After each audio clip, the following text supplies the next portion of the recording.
a warm welcome to Mr. Eric Cox.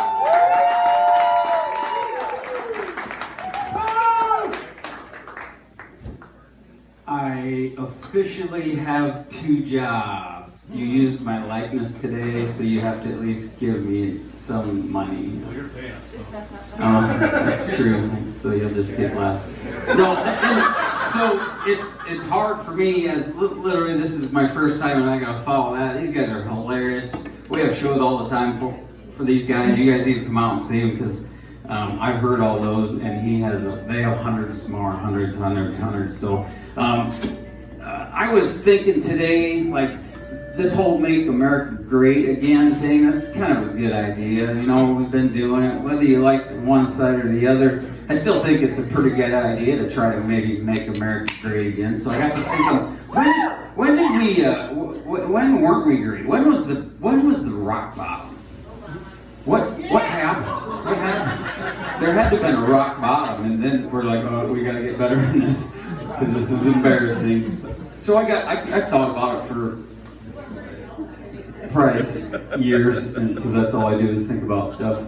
And I think I came down to the exact incident that was rock bottom. Anybody remember back? I don't even know if I can get it to the decade, but anybody remember a little old lady that had spilled some coffee in her lap and scorched her clam? Remember that at the McDonald's? Yeah, I think that's rock bottom. I think that's when everybody realized we can do anything and make money. She made money off of this stuff. So I could have ended it all. Okay, put me defense lawyer. Here we are. All right, so Mabel McHotcrotch, what were you going to do on the morning of the said incident? Oh, well, you know, I always get up and I go to the McDonald's and I get my coffee, and then I go over to my sister's house and we play bingo. Heads up. I didn't really believe that, but. And I'm like, oh, okay, yeah. Do you usually get some food with that, or do you just get a coffee? And she's like, no, I always get a mixed sausage and egg, or something just for me and my sister to share. Oh, good. Okay, so when you go and order this, you order your mixed sausage or whatever, and then you order your coffee. How do you like your coffee? Oh, I like my coffee scorching hot. It's so delicious. You can just barely sip it. I like it so hot. Oh, is that right? So when you ordered yours, did you think maybe you were going to get iced coffee or just some room temp? No, son, I told you I like scorching hot coffee. I get it. So you got exactly what you ordered. Is that what you're telling me? Well, I guess so. So then you pull up and you roll your window down. Did they throw the fucking coffee in your car? Did they just chuck it in there? Or how did it end up in your lap? I don't understand.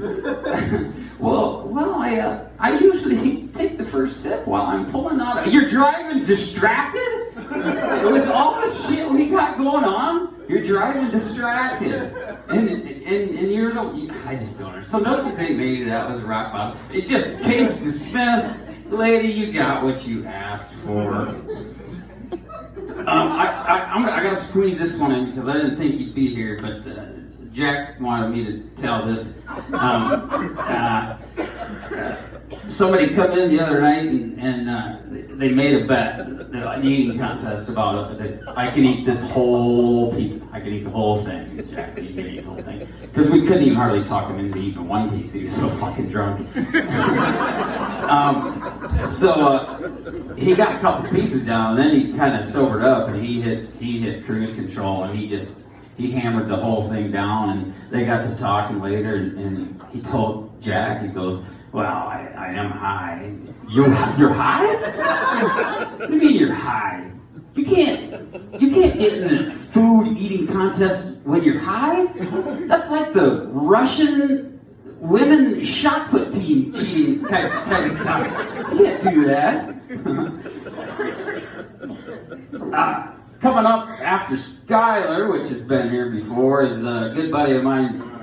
Other way around? Yeah, all right. Well, whatever. This guy's going to come up. he's funny as shit, and I love how he uses his nursing home jokes. And so I got a little scared about the nursing home because I've told my kids and my wife forever, I go, I don't care. Whenever you think, I'm probably going to end up with Parkinson's. I mean, that's just my luck. Whenever you think I need to go, I can go and they'll pamper me. But I promise you one thing. From the second you walk out them doors, I will never ever tell the truth to anybody ever again. So you're going to have to just deal with it. Oh, Troy. Hey, how you been, buddy? Good. What'd you put in them fucking brownies you bought me the other day? Why? What do you mean? Were they stale or something? I go, no, I traded them fuckers for sex with Allison 4. She woke up the next day dead as shit. What was in those things? I don't know if that's legal. I doubt it. You know, when your daughter comes in and she's like, hey, my best friend, I heard her mom, Ethel, died the other day, and I think maybe it was the COVID-19. I go, no, COVID-19? Did you say the room, what, 5? Yeah, I heard that. Boy, they smothered the shit out of her, and she gave up the fight that you wouldn't believe. I almost got out of my bed, but my walker was across the room. It was a good fight. Good old lady. She'll be fine. I met a fat vegan once. I was with you. That's a true story. I actually don't have a joke for that. I just thought it was worth noting that I met a fat vegan. That doesn't seem to be real possible. Does it? Have you ever driven by a house you grew up in? And you look over there, and you're driving, and I usually don't pay attention to where I'm going anyway, but all of a sudden, just the other day, I've driven by it 100 times, and I looked and I go, that is the biggest fucking tree I've ever seen in my entire life, and that thing was just a stick poking out of the ground when I lived there. How old am I? Counting the rings.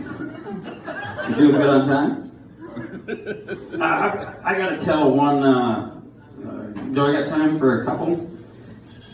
So I've had a few careers. One of them was the military. We got me and 5 others.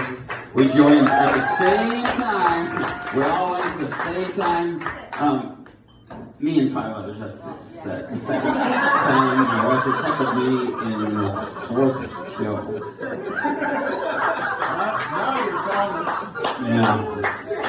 So you go to this, it's called MEPS, I don't know what it stands for, I don't care, but they go down and they prod you and weigh and everything, and then they give you, and if they find a reason to not let you in, you don't get in. I mean, you don't know you're in until they get done messing with you. And so I failed the hearing test, which, if you know me, that's how would I have passed it? So the lady comes in and she says, well, we're going to have to ask you to do that again. So we're going to start the testing a little bit, and then I'll come back and get you. And so I'm sitting in there, and it's just me in a hearing booth with those old plastic headphones on, and I hear voices, but all that day all I heard was beeps and beeps and beeps, and I'm pushing the fucking button, and about 5 minutes goes by, and she comes in, she goes, hey, hon, all right, you're ready to get going? So there wasn't even a test, and I'm in there pushing that fucking Jeopardy button like Ken Jennings on a fucking heater, and there isn't even a test going on, and I'm the one you send to the Middle East to guard the F-16s? That sounds a tad sketchy to me. So after that, because I was so good at guarding big things that nobody can possibly ever steal, I decided to be a cop. And I hated it probably from day one. It was fun to mess around on the radio, but I was a combination of the dumbest and the worst cocked ever. I mean, most of them, they're like, oh, there's a 10, I don't remember the codes anymore. Basically a Fight at Lou's Lounge, you remember that place? Fight at Lou's Lounge, and I'm like 6 blocks away, and I just made a U-turn because I do not want to be the first guy on scene ever. I don't want to, look at me, who the hell am I going to be with all the armor on and walking there? Yeah, I didn't like that job, but so when I mess around, I'd like to make little jokes on the radio, real subtle ones, so you didn't get in trouble or whatever. One night I was at South Car in Clear Lake, and the dispatcher says, "Yeah, I got a complaint that there's a Christmas tree out on old 106 on the way out of town." Oh, okay, I'm the South Car, so I'll head down actually, see what's going on. So I pull up, and I'm thinking, God, I hope I don't have to get out and drag this thing out. It's cold as shit. And you guys got that heater on. And I don't want to get out of the car and talk to anybody, but I pull up. It's just barely off the shoulder. You know, nobody's going to hit it tonight. The street department will get it. But yeah, there's a evergreen tree there, so I'm not going to move it. Clear Lake 6. That was me 6, I guess. I don't know. There were more than 6 of us, and I was the youngest one. I don't get it. Go ahead, 6. I go, yeah, it's fine. There is a tree here, but it's obviously not a Christmas tree. It's not plugged in, and there's no presents anywhere. No ornaments. The cat tried to knock them off and shit. It's all right. Well, I want to thank everybody for coming out tonight. I got a lot more jokes, but I don't got a lot more time. Thanks to these guys for let me do this. It's just, I'm just doing it for fun.